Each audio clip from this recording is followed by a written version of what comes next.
Hello friends, welcome to study Adda. मैं ब्रजेश कुमार आप सभी का हार्दिक अभिनंदन करता हूं। आज की इस वीडियो में हम लोग सिस्टोलिक प्रेशर और डायस्टोलिक प्रेशर को बहुत ही सरल भाषा में समझते हैं। तो आइए बिना देर के वीडियो को स्टार्ट करते हैं। यदि अभी तक आप चैनल को सब्सक्राइब नहीं किया है तो प्लीज चैनल को सब्सक्राइब करके बेल आइकन को जरूर दबा दें। आइए समझने का प्रयास करते हैं। सबसे पहले हम जानते हैं कि मानव हृदय कितने बेस में बटे होते हैं। पिछले वीडियो में आपको बताए थे कि मानव हृदय और इसके साथ साथ जितने भी स्तनी वर्ग के प्राणी हैं, यानी जो अपने बच्चे को दूध पान कराते हो, सारे का हृदय 4 बेसों में बटे होते हैं। कितने बेसों में बटे होते हैं? 4 बेसों में। ऊपर वाले दोनों बेसों को कहते हैं अलिंद और नीचे वाले दोनों बेसों को क्या कहते हैं? निलय।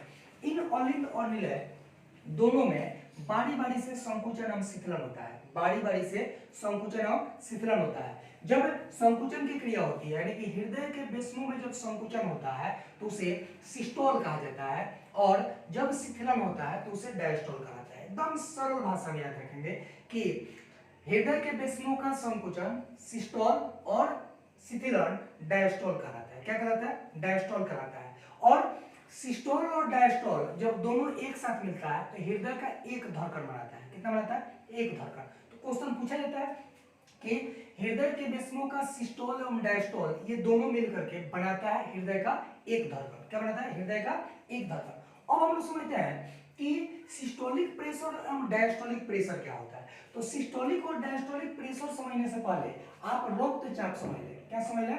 रक्तचाप समझ लें। बहुत ही सरल भाषा में रक्तचाप को समझेंगे कि जब हृदय प्रेशर देगा, यानी रक्त पर जब प्रेशर देगा उस समय रक्त का फ्लो बढ़ेगा।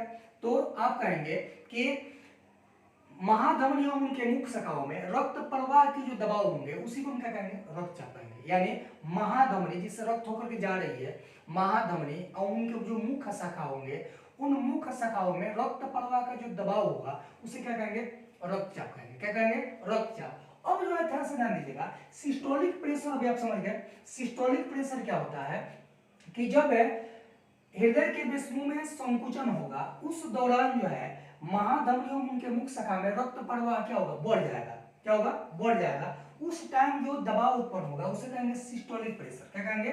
Systolic pressure. और एक सामान्य अवस्था में, यानी कि सामान्य अवस्था में एक स्वस्थ व्यक्ति का जो सिस्टोलिक प्रेशर होता है वह 120 mmHg स्तंभ के द्वारा उत्पन्न दाब के बराबर होता है।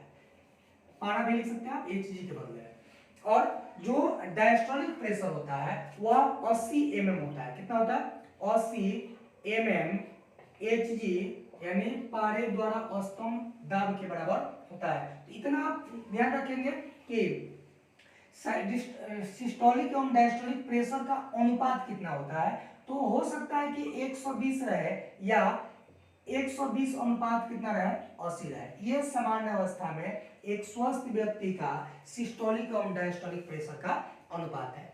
अब आइए हम लोग समझते हैं पेसमेकर। क्या समझते हैं? पेसमेकर। पेसमेकर को एसए नोड के नाम से भी जाना जाता है। SA node. क्या कहते हैं इसको? SA node.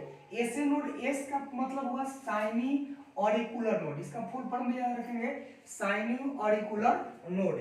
इसे सीधा अलिंद छिद्र के भी नाम से जाना जाता है।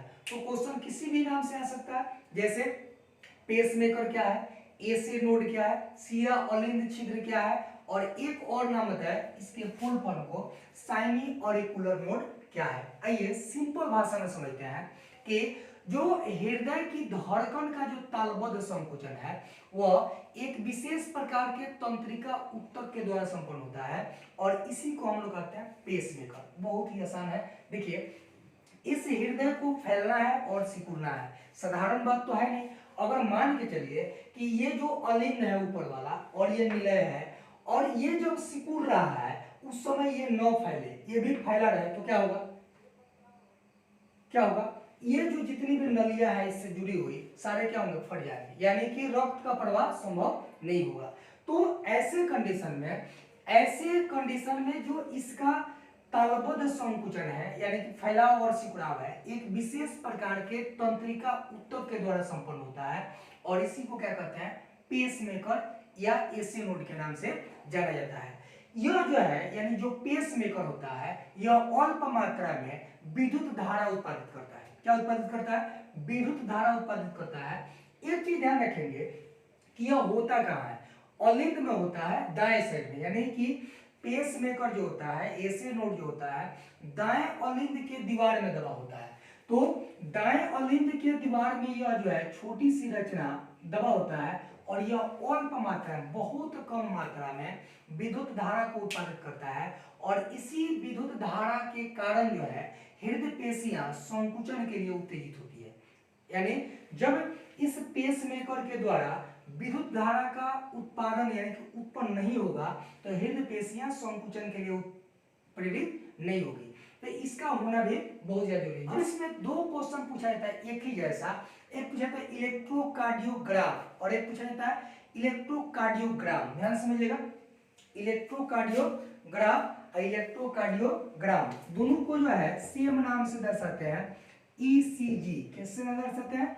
ECG, ECG. इसको भी दर्शाते हैं ईसीजी। दोनों में थोड़ा सा डिफरेंट है, इलेक्ट्रोकार्डियोग्राफ और इलेक्ट्रोकार्डियोग्राम। ध्यान दीजिएगा कि जब विद्युत धारा का मापन यानी कि जो हृदय से निकलने वाली जो धारा है उसका जो माप होता है एक विशेष प्रकार के यंत्र के द्वारा की जाती है और उसी यंत्र का नाम है विद्युत हृदय लेखी या इलेक्ट्रोकार्डियोग्राफ। क्या नाम है? इलेक्ट्रोकार्डियोग्राफ। लेकिन जब उसका एक रेखांकित चित्र बना दिया जाता है तो उसको कहा जाता है विद्युत हृदय लेख या उसी को कहा जाता है इलेक्ट्रोकार्डियोग्राम। तो इसमें आपको कंफ्यूज होने की जरूरत नहीं है। आई होप आपको यह वीडियो समझ में आ गई होगी। अगर वीडियो समझ में आई हो तो वीडियो को शेयर कीजिए, सब्सक्राइब कीजिए। मिलते हैं नेक्स्ट वीडियो में।